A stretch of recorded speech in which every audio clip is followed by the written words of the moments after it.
So welcome back to wings ए उड़ान। मेरा नाम है तंजोत सिंह। आज मैं आपके साथ फिर से अपनी मिसलिनियस सीरीज़ का नेक्स्ट टॉपिक लेके आया हूँ, जो कि सब टॉपिक है जम्मू कश्मीर जीके का। फाइन, इसका नाम है मीन्स ऑफ ट्रांसपोर्ट। बड़ा ही इंपॉर्टेंट टॉपिक है। आपको जम्मू कश्मीर जीके जहाँ जहाँ भी जिस जिस क्वेश्चन पेपर में पूछी जाएगी, शायद ये टॉपिक प्रोमिनेंटली वहाँ पे होगा ही होगा। तो बिना टाइम वेस्ट किए हुए आप आइए मेरे साथ ये टॉपिक करते हैं स्टार्ट। सबसे पहले जो रोड्स हैं जम्मू कश्मीर में वो कौन मेंटेन करता है? That is maintained by public works department. तो पहला क्वेश्चन कि कौन मेंटेन करता है? That is public work department. Fine. अब टोटल लेंथ कितनी है या ब्लैक टॉप कितना है? ब्लैक टॉप का मतलब मैं आपको बता दूं, जिसे हम लुक बोलते हैं कि लुक पड़ी हुई है या फिर पक्का रोड कहा जाता है, उसका जो डिस्टेंस है या किलोमीटर्स में वो कितनी है हमारे पास? That is 12054.94 kilometres. Well I don't think you need to remember this. चलते हैं आगे। आगे आ जाता है कि जो नेशनल हाईवेज की कलर कोडिंग है वो क्या है। तो आप देख सकते हैं स्क्रीन पे कि जितने भी हमारे नेशनल हाईवेज होते हैं वो हमेशा येलो एंड वाइट से कलर कोड किए जाते हैं। वैसे ही अगर स्टेट हाईवेज होंगे, नेशनल हाईवेज का मतलब है जो आपस में स्टेट के साथ जोड़ते हैं। फाइन। जैसे NH44, NH2, NH3, NH4, NH5, NH8 and many more, NH6, 7। Fine. मेरे को एक और ट्रिक भी याद आ गया। आप सबने गोल्डन क्वाड्रिलेटर तो पढ़ा ही होगा, ठीक है?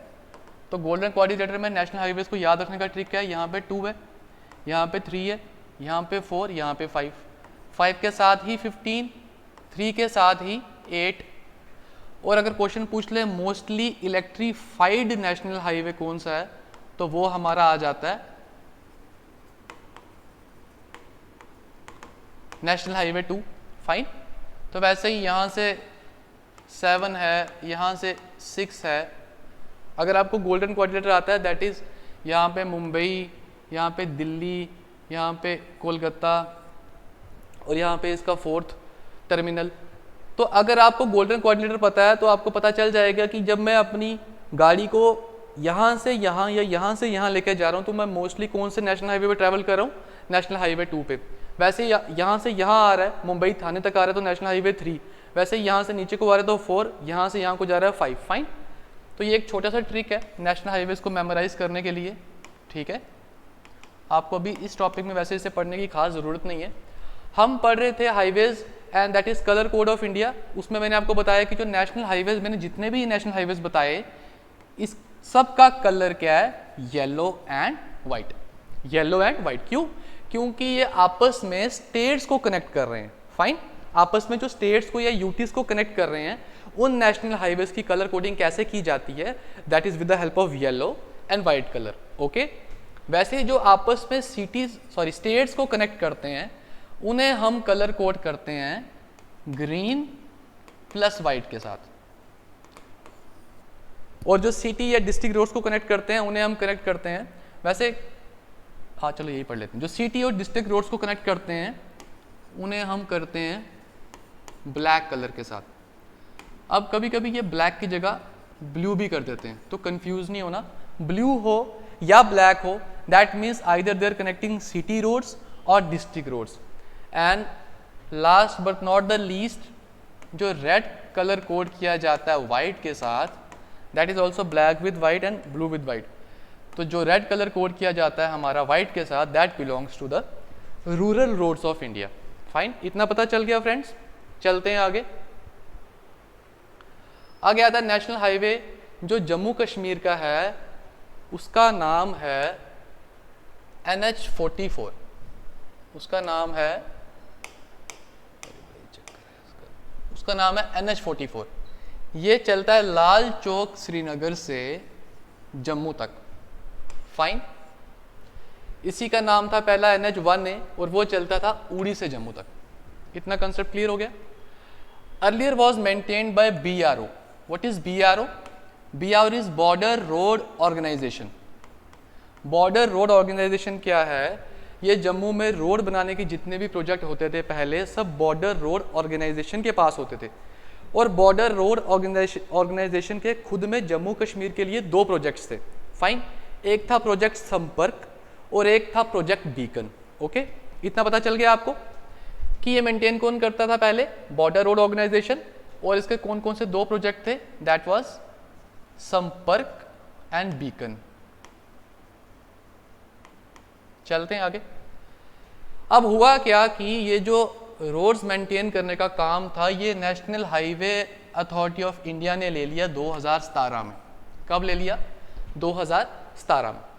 और 2011 से ही नेशनल हाईवे वाइडनिंग का प्रोजेक्ट स्टार्ट हो गया था। मतलब पहले रोडें बड़ी पतली पतली छोटी छोटी थी, कभी कभी क्या होता था सिंगल रोड पे एक टाइम पे एक तरह की ही कॉन्वेज जाती थी, दूसरी तरफ की नहीं आ पाती थी because of the congestion of the road. तो ऐसा डिसाइड किया गया कि हम नेशनल हाईवेज को, जितने भी नेशनल हाईवेज हैं इंडिया में, उसको हम वाइडन करेंगे, ब्रॉड करेंगे, वाइडन करेंगे, so that all time travel और इसी पैसेज वहाँ पे रहे। गुड। इसीलिए नेशनल हाईवे वाइडनिंग प्रोजेक्ट लाया गया 2011 में इंडिया में, जो नेशनल हाईवेज डेवलपमेंट प्रोग्राम के अंदर था, और इसका टारगेट था 5 साल। मतलब 5 साल के अंदर इन्होंने क्या करना है, नेशनल हाईवेज को वाइडन कर देना, ब्रॉड कर देना। चलते हैं आगे। अब NH1 की बात करें तो वेरी इंपॉर्टेंट। NH1 क्यों इंपॉर्टेंट है? Because it is also called as the lifeline of Ladakh. ये किसके बीच में चलता है? That is UT of JNK and Ladakh. Okay, UT of JNK and Ladakh. It is the northernmost east-west highway pass from Uri to Baramulla, Srinagar. So northernmost का मतलब northern area में है, ठीक है, और ईस्ट वेस्ट हाईवे पास है, ईस्ट वेस्ट हाईवे पास है किसका? From Uri to Baramulla Srinagar. Fine. Sonamarg, then Zojila, Dras, Kargil and रे। अब जुजीला के स्पेलिंग ऐसे हैं, थोड़ा स्पेलिंग्स पे प्लीज़ कमेंट मत किया करो, ठीक है, चलता है यार, थोड़ा बहुत स्पेलिंग तो पढ़ाने में आया नहीं हो, ना ही आपको स्पेलिंग सीख के कोई मतलब है, क्योंकि अल्टीमेटली JKSSB ने आपसे स्पेलिंग कोई नहीं पूछने, खासकर इस टॉपिक में आपसे बस वो कॉन्सेप्ट्स के ही आंसर पूछने वाले हैं।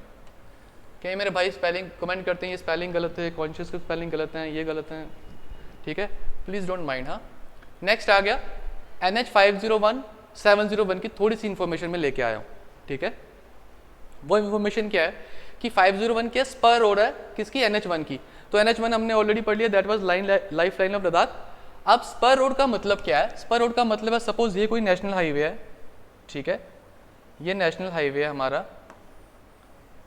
ठीक, ये गाड़ियां चल रही हैं नेशनल हाईवे पे। अब ये नेशनल हाईवे सपोज क्या कर रहा है, ये श्रीनगर से जम्मू तक आ रहा है। अपने ही यहाँ के एग्जाम्पल लेते हैं, समझना इजी हो जाएगा। तो अगर ये नेशनल हाईवे जम्मू से यहाँ तक आ रहा है, तो एक रोड इसी नेशनल हाईवे से निकल के वापस शायद इसमें मर्ज हो सकती है। हम मान लेते हैं ये रोड क्या है, ये बडगाम को कनेक्ट कर रही है। ये किसको कर रही है? श्रीनगर के बाद बडगाम को कनेक्ट कर रही है। इतनी आगे तो नहीं आएगी, कहीं यहीं तक जाएगी, चलो मान लो, लंबी कर देते हैं, ठीक है। ये बडगाम को कनेक्ट कर रही है। अब स्पर का मतलब है कि ये इसी का पार्ट है तो इसी में से निकली है ना। अगर ये NH 44 है तो जो बडगाम रोड जा रही है, ये स्पर पार्ट किसका हुआ? NH 44 का ही हुआ। तो यही मतलब है यहाँ पे स्पर का। फाइन। NH 44 एक किसकी स्पर रोड मानी जाती है? NH 144 एक किसकी स्पर रोड मानी जाती है? That is the spur road of NH 44। ये वही रोड है, वही रूट है जो जम्मू से पुंछ तक जाता है। ओके, जम्मू आता है, अखनूर आता है, देन आगे राजौरी आता है, देन पुंछ आता है। फाइनली ये सारी जितनी भी नेशनल हाईवे जो भी कनेक्ट हो रहा है, it is the spur road of NH 44 and its name is NH 144A। तो अगर पेपर में आपसे पूछ लें कि बताओ जो रोड जम्मू, अखनूर, आगे राजौरी, पुंछ को कनेक्ट कर रही है, वो रोड एक्चुअली किस रोड की स्पर रोड से निकली है, तो आंसर होएगा NH 44, और पर्टिकुलरली वो रोड खुद में क्या होगी? NH 144A। ओके, चलते हैं आगे। वैसे अगर आपसे कोई पूछ ले कि जो ये रूट है हमारा दोमेल, कटरा, रियासी, पोनी वाला, इसको कौन सी रोड कनेक्ट कर रही है, तो 144। याद रखना मुश्किल नहीं है, यहाँ पे 144A, यहाँ पे बस 144। वैसे अगर श्रीनगर टू काजीकुंड कौन सी रोड है हमारी नेशनल हाईवेज की, दैट इज NH 444। ओके, और मुगल रोड बड़ी ही फेमस रोड है, जिसे पीर गली के नाम से भी जानते हैं। वहाँ पे मैक्सिमम बर्फ़ पड़ी रहती है, तो वो रोड थोड़ी क्लोज रहती है, जून जुलाई में खुलती है। बड़ा अच्छा पिकनिक स्पॉट भी है, लोग बड़े ज़्यादा टूरिस्ट भी वहाँ अट्रैक्ट होते हैं। Tourist destination point of view से भी ये मुगल रोड बड़ी ही ज़्यादा इंपॉर्टेंट है।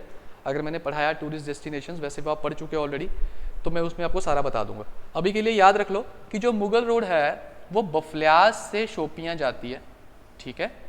अब यही जो रोड है मेरे पास NH44 की थोड़ी सी एक्सप्लेन करूँ, सपोज ये है जम्मू, ये है कहीं पुंछ, पुंछ से थोड़े से पहले ही रोड अंदर जाती है, फाइन। यहाँ का एरिया है सूरनकोट, इससे आगे आ जाता है बफल्यास, इससे थोड़ा आगे चले जाओ तो आ जाता है शोपियाँ। तो आप ये सीखने की कोशिश करो या समझने की कोशिश करो कि अगर जम्मू से मुझे श्रीनगर जाना होता या कश्मीर में एंटर करना होता तो मुझे इतना ट्रैवल करना था, दैट इज 588 किलोमीटर्स। पर अगर मुझे इस रूट से पुंछ वाले सूरनकोट बफल्यास शोपियां वाले रूट से जाना है तो मुझे सिर्फ 126 किलोमीटर ही कवर करना है।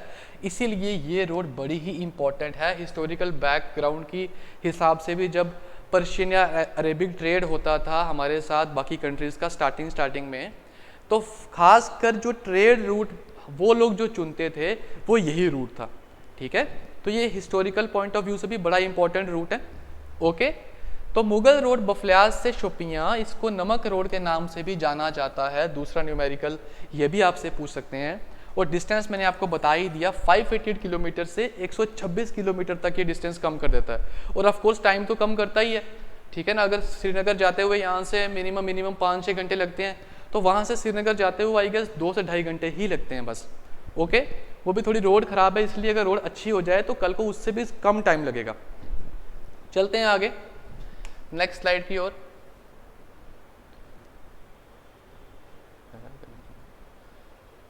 ओके, तो बनिहाल काट रोड, कुछ लोग बोलेंगे ये कौन सी रोड है, कभी सुनी नहीं।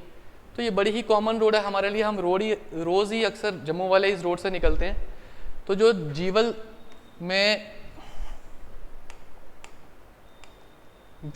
से रोड ऊपर सामने जा रही है, अगर ये जीवल है, ये केसी थिएटर है हमारा, तो जो मेन रोड नीचे से जा रही है इसी को हम बनिहाल काट रोड बोलते हैं।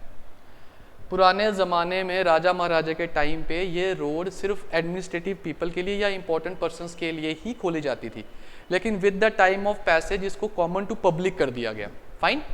आप देख सकते हैं बनिहाल काट रोड मतलब BC रोड जिसे हम जम्मू में कहते हैं, उसी का फुल फॉर्म बनिहाल काट रोड है, फाइन।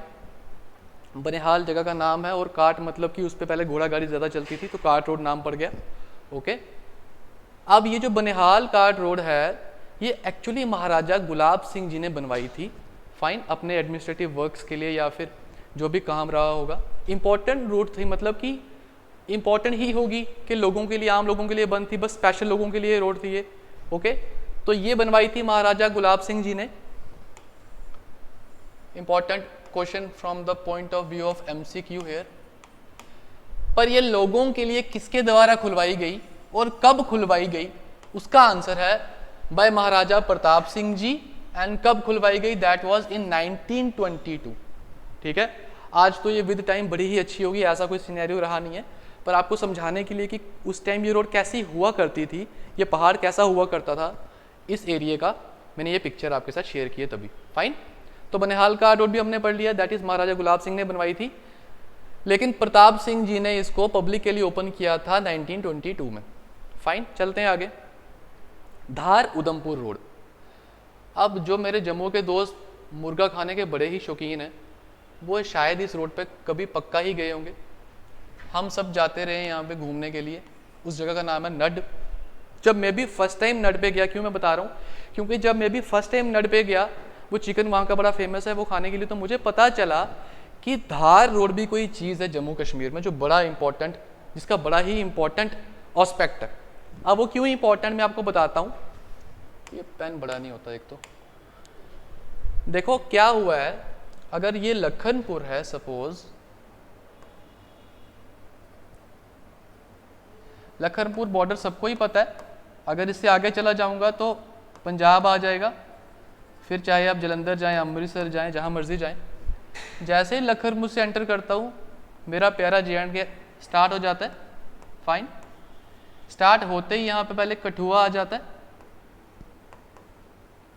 फिर चलते हैं सांबा, फिर चलते हैं जम्मू, फिर चलते हैं आगे सिदड़ा वाली रोड से, चलते Nagrota,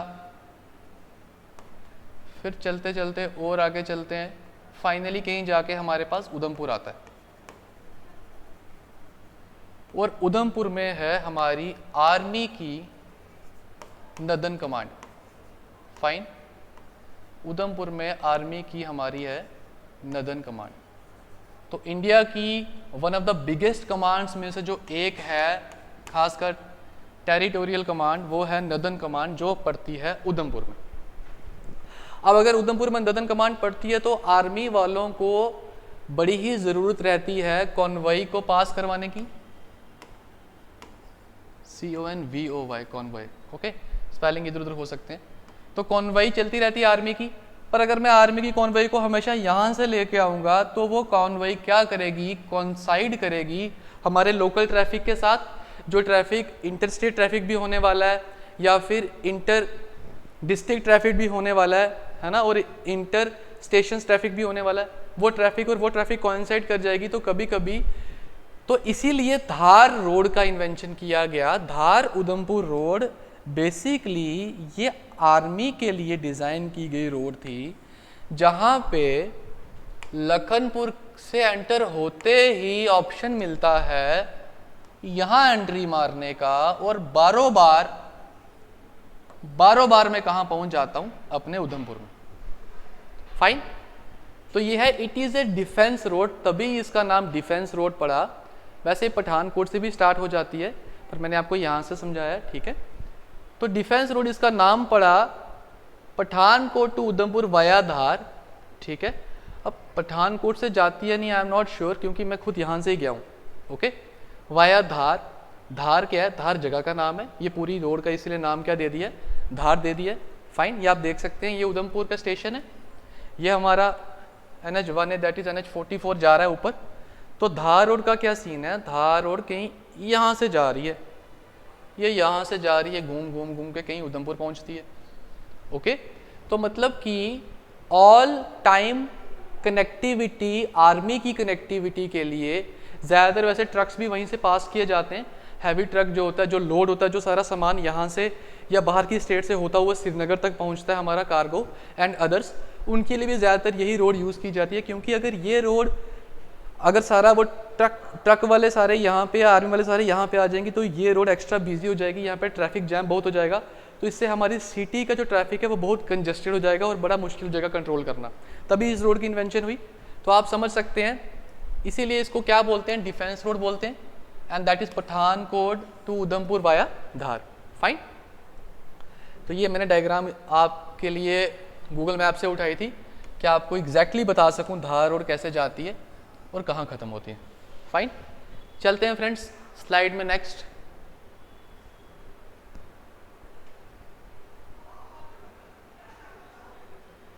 Jhelum valley road.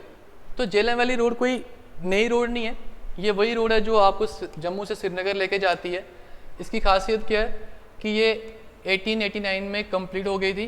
Fine, उसके बाद जब ये कंप्लीट हुई थी तब हम महाराजा प्रताप सिंह जी का राज चल रहा था, और ये बाद में 1897 में श्रीनगर तक एक्सटेंड की गई थी। ठीक है, it is one of the most beautiful valley roads इन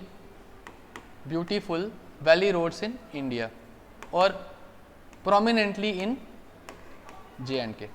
ये क्वेश्चन यहाँ से राइज हो सकता है, इसीलिए मैं ये फोटो भी लेके आया हूँ और ये वाला पॉइंट भी मैंने आपको बता दिया। चलते हैं आगे नेक्स्ट स्लाइड की ओर, that is doctor Shyam Prasad Mukherjee tunnel. अब ये कोई और अलग सा टनल नहीं है, इसका नाम आप ऑलरेडी जानते हैं। चनैनी नाशरी टनल का नाम ही डॉक्टर श्यामा प्रसाद मुखर्जी टनल रख दिया गया। फाइन, ये NH44 का पार्ट है ऑब्वियसली। 9.2 किलोमीटर लंबी ये टनल है। फाइन, 2011 में इसका काम स्टार्ट हुआ था, जो कि the then chief minister Omar Abdullah ने स्टार्ट किया था विद गुलाम नबी आज़ाद, फाइन, और इसको कंप्लीट किया गया नहीं दिया, आई गेस इसको 2015 में कंप्लीट किया गया। इनॉग्रेटेड ऑन नहीं 17 में लिखा हुआ है, inaugurated on 2017, that is 2017 by our prime minister Narendra Modi. इस रोड की वजह से क्या हुआ, हमारे 30 किलोमीटर कम हो गए। ऑब्वियसली 2 से 2.5 घंटे का सफ़र भी हमारा कम हो गया श्रीनगर जाने के लिए।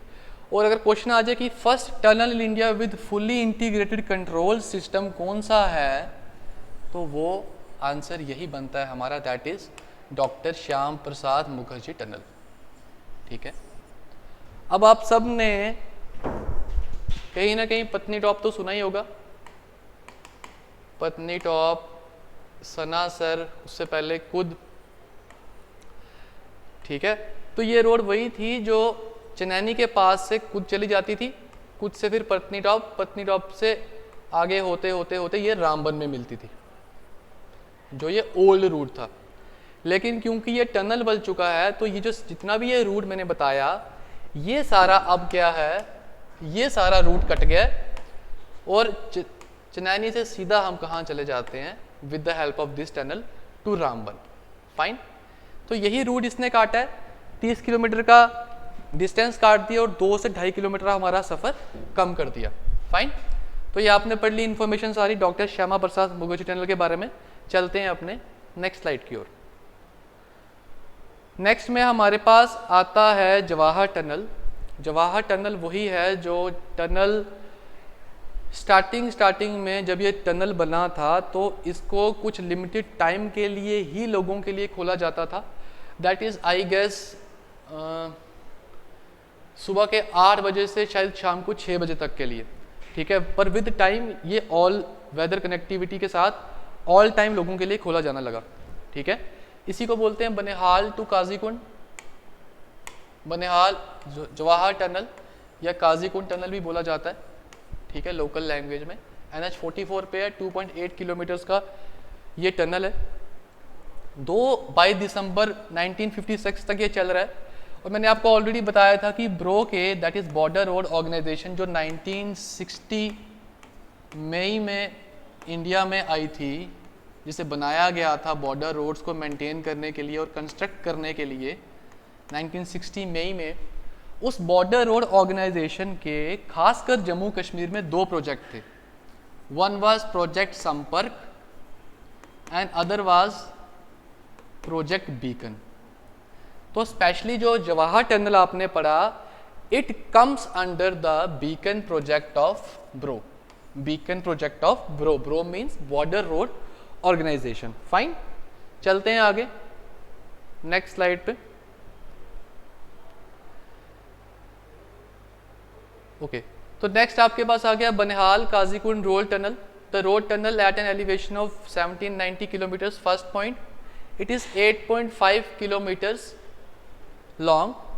इसकी जो कंस्ट्रक्शन स्टार्ट हुई थी 2011 में स्टार्ट हुई थी। इसने 16 किलोमीटर कम कर दिया ड्राइव ट्रैवल, दैट इज़ 2 से 3 घंटे का टाइम जहां लगता था पहले, अब वहां सिर्फ 15 ही मिनट का टाइम लगता है। ओके, ये 4 अगस्त 2011 को कंप्लीट कर दी गई और इसकी जो इनॉग्रेशन की थी वो की थी Nitin Gadkari, road and transport minister. Fine, चलते हैं आगे। ये इसकी पिक्चर है, ये भी फुली इंटीग्रेटेड कंट्रोल सिस्टम के साथ ही है। फाइन, नेक्स्ट आगे नंदिनी टनल्स। नंदिनी टनल्स में हम जब भी जम्मू से स्पेशल जाते हैं पकोड़े खाने के लिए या टनल देखने के लिए, जम्मू से जब भी निकलते हैं तो सबसे पहले जो टनल हमारे पास आते हैं वो नंदिनी टनल्स ही हैं। कुल मिला के ये 4 टनल्स हैं। ठीक है, ये टनल्स आप देखेंगे जैसे ही जम्मू से जाएंगे आगे NH44 में श्रीनगर की तरफ, तो जो पहला टोल प्लाजा आपको मिलेगा, टोल प्लाजा को क्रॉस करते ही, फर्स्ट टोल प्लाजा को क्रॉस करते ही हमारे शुरू हो जाते हैं नंदिनी टनल्स। फाइन, यहाँ पे मेन बेसिकली 4 टनल्स है, मैंने पहले ही बता दिया। ठीक है, अब टनल ये जो टनल्स हैं नंदिनी टनल्स, इसकी एक बात ये है कि ये कंटिन्यूस टनल्स नहीं है। फॉर एग्जांपल ये टनल है, ठीक है, फिर आगे रोड है, फिर आगे टनल है, फिर आगे रोड है, फिर आगे टनल है और रोड है। तो कुल मिला के ये कितने टनल्स हैं हमारे पास? 4 टनल्स हैं। फाइन, ये 2015 में कंप्लीट हो गए थे। अब अगर मैं सिर्फ इन टनल्स की लेंथ देखूं, मतलब मैं इसको और इसको ऐड करूं, दैट विल बी 1.4 किलोमीटर्स। पर अगर मैं ये पूरा का पूरा डिस्टेंस देखूं कितना है, तो वो कितना बनता है हमारा 3.6 किलोमीटर्स। इसलिए लिखा हुआ है नंदिनी टनल्स जो हैं, दैट इज टनल्स के हैं 3.6 किलोमीटर है, but with respect to the road length also. Okay, चलते हैं जेड मोड टनल की ओर। जेड मोड टनल क्या है? A tunnel for all weather connectivity between Srinagar and Kargil. It is 6.5 kilometres long. Okay, तो बड़ी बातें कर ली हमने रोड टनल के बारे में। चलते हैं थोड़ा अलग सा कुछ करते हैं। अब आती है बारी एयर ट्रांसपोर्ट की। ठीक है, हवाई जहाज वगैरह। जो एयर ट्रांसपोर्ट है that accounts for 0.2% in UT. Okay, 0.2% UT जो है हमारा एयर ट्रांसपोर्ट है। जम्मू में हमारे पास एयरपोर्ट है जो एक सिविल एनक्लेव है। फाइन, यहाँ पे मिलिट्री के जहाज भी उतरते हैं, जो जम्मू एयरपोर्ट है। उसके बाद जो श्रीनगर में एयरपोर्ट है उसका नाम है शेख उल अलाम इंटरनेशनल एयरपोर्ट। फाइन, ये 2005 में इनॉग्रेट हुआ था। ये बडगाम में लोकेटेड है, श्रीनगर के बिल्कुल साथ ही है बडगाम। इसको इसीलिए बडगाम एयरपोर्ट के नाम से भी जानते हैं। It is the military airways that serve Srinagar on February 24 weekly Dubai. Okay, तो 2009 14 फरवरी से क्या होता था, वीकली डायरेक्ट फ्लाइट जाती थी। हज जो मेरे भाई जाते हैं उनके लिए दुबई से डायरेक्ट हज पिलग्रिम के लिए यहाँ से जहाज जाता था। Fine, okay. लेकिन फ्लाइट्स की डिमांड कम होने की वजह से अब वो टर्मिनेट कर दिया गया था 2010 में। तो अब जो हमारे हिल पिलग्रिम्स हैं वो क्या करते हैं, यहाँ से जम्मू से जाते हैं दिल्ली, वहाँ से फिर वो आगे का सफ़र अपना तय करते हैं। ओके, तो ये था शेख उल आलम इंटरनेशनल एयरपोर्ट जो 2005 में इनॉग्रेट हुआ था। नेक्स्ट आता है हमारे पास चेनाब ब्रिज। चेनाब ब्रिज जम्मू कश्मीर के करंट अफेयर्स में बड़ा ही चर्चे वाला टॉपिक है। बखल एंड कोड़ी जो जगह है उनके बीच में ये ब्रिज पाया जाता है। फाइन, ये एक आर्क ब्रिज है, मतलब कुछ ऐसे है, फिर ऐसे है, फिर ऐसे सपोर्ट दिए नीचे। ये ऊपर भी कैंटिलीवर सपोर्ट है, नीचे भी सपोर्ट है। इसको आर्क ब्रिज बोला जाता है। बड़ा ज़्यादा न्यूज़ में क्यों है? क्योंकि ये वर्ल्ड्स हाईएस्ट रेलवे ब्रिज बन चुका है। इसकी जो हाइट है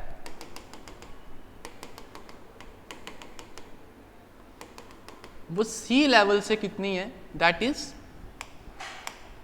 सी लेवल से वो है 359 metres. And because of this reason it has become the world's highest railway bridge. Okay, arch bridge है मैंने बता दिया, और कितना लंबा है, 1315 मीटर लॉन्ग, वो भी लंबा है। ठीक है, तो ऐसा भी कहते हैं कुछ कि आईफिल टावर से भी थोड़ा सा ये ज़्यादा लंबा है। ठीक है, कुछ कंपेयर करके भी दुनिया की चीज़ों से बताया गया कि इसकी क्या इंपॉर्टेंस क्यों बन जाती है।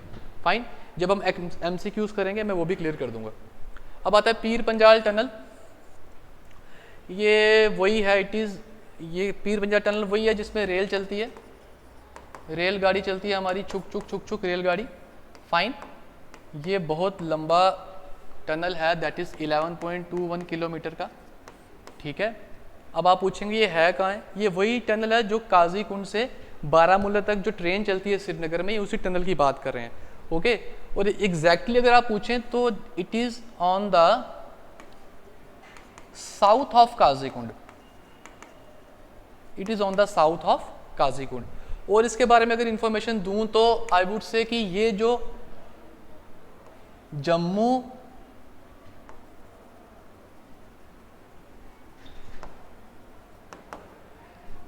बारामूला जो रेल लिंक है, जो ऑलरेडी प्रपोज हुआ है, कंस्ट्रक्शन हो रही है, आने वाले टाइम पे ख़त्म हो जाएगा, ये उसी का पार्ट है।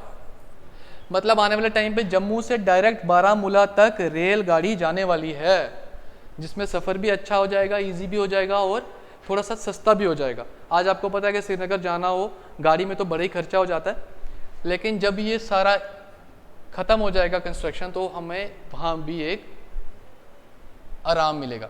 तो ये जम्मू बारामूला रेल लिंक का पार्ट है, ठीक है, जो पीछे यहाँ पे पठानकोट से कनेक्ट होगा और फिर बाकी स्टेट से भी जुड़ेगा, ठीक है। उसी का पार्ट कौन सा है? पीर पंजल टनल, पीर पंजल रेलवे टनल एक्चुअली, ठीक है। ऑलरेडी काजीकुंड से बारामूला तक रेल जाती है, ठीक है, वहाँ तक इसकी कंस्ट्रक्शन भी कंप्लीट है और काम भी और ट्रेन भी चलती है। आस्ता आस्ता उसे आगे एक्सटेंड किया जा रहा है अब जम्मू तक। चलते हैं आगे कुछ वाटरवेज की तरफ, ओके। अब वाटरवेज का क्या सीन होता है? जो वाटरवेज होते हैं वो वाटरवेज होते हैं cheapest mode of transport. Cheapest mode of transport का मतलब है, सपोज मैंने कोई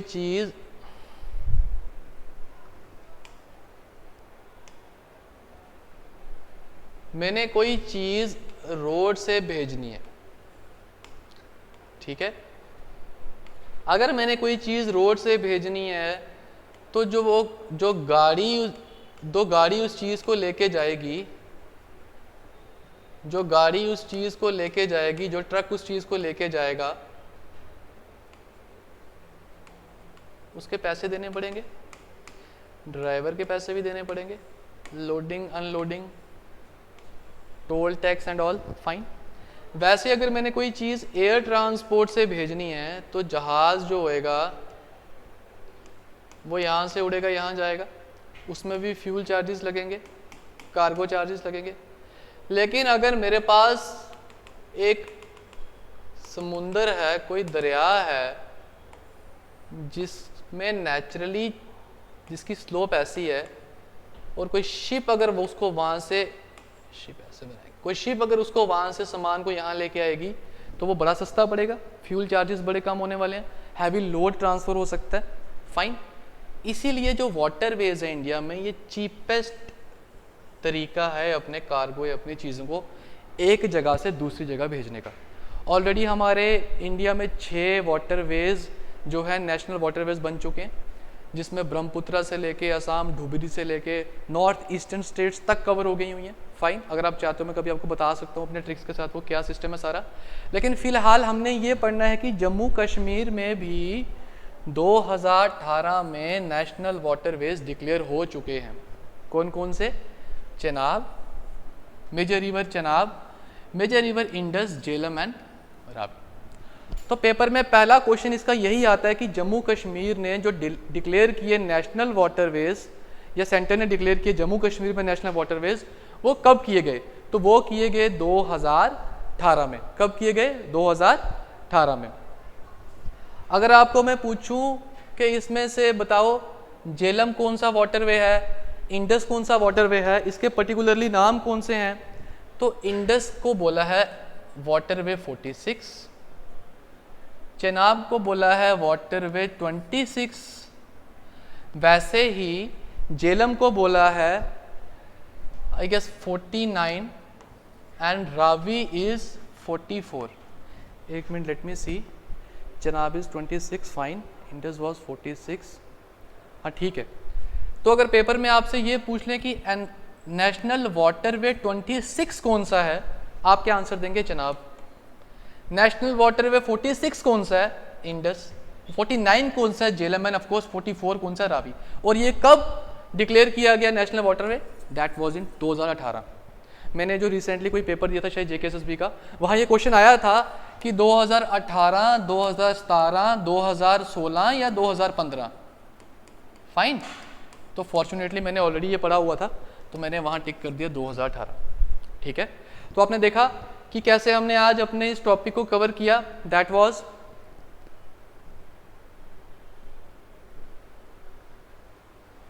वाज मीन्स ऑफ ट्रांसपोर्ट, जिसमें हमने रोड्स के बारे में पढ़ा, थोड़ी इन्फॉर्मेशन मैंने आपको दी कि ये कलर कोडिंग कैसे करते हैं, ये क्या होती है। फिर हमने पढ़ा कि श्रीनगर, जम्मू या उड़ी जो कुछ मेजर हमारे वो है नेशनल हाईवेज हैं, वो कौन कौन से हैं, उनकी स्पर रोड कौन कौन सी हैं, ठीक है, ये मैंने बताया आपको स्पर रोड क्या होता है। फिर हमने डिस्कस किया इंपॉर्टेंट रोड्स जैसे BC रोड जम्मू की, फिर हमने धार रोड पढ़ी, फिर हमने झेलम वैली रोड को देखा, फिर हमने कुछ टनल्स को देखा जैसे डॉक्टर श्याम प्रसाद मुखर्जी टनल हो गया, जवाहर टनल हो गया, fine, Banihal Qazigund road tunnel, उसके बाद नंदनी टनल्स को देखा, जेडमो टनल के बारे में पढ़ा, फिर हमने थोड़ा सा एयर ट्रांसपोर्ट के बारे में पढ़ा जिसमें मैंने आपको चिनाब ब्रिज का भी बताया, पीर पंजल टनल का बताया और लास्टली मैंने आपको वाटरवेज का बताया। तो आज के लिए फ्रेंड्स इतना ही। आप इस वीडियो को देखिए, पढ़िए, साथ साथ अपने कुछ शॉर्ट नोट्स बनाते रहिए सो दैट आने वाले टाइम पे जब हम MCQs प्रैक्टिस करेंगे तो फटाफट से आपके सारे डाउट्स क्लियर हो जाएंगे और आपको कहीं भी जाने की ज़रूरत नहीं पड़ेगी। इसके साथ मैं आज का टॉपिक ख़त्म करता हूँ। Thank you for watching me. Good luck guys, have a nice day.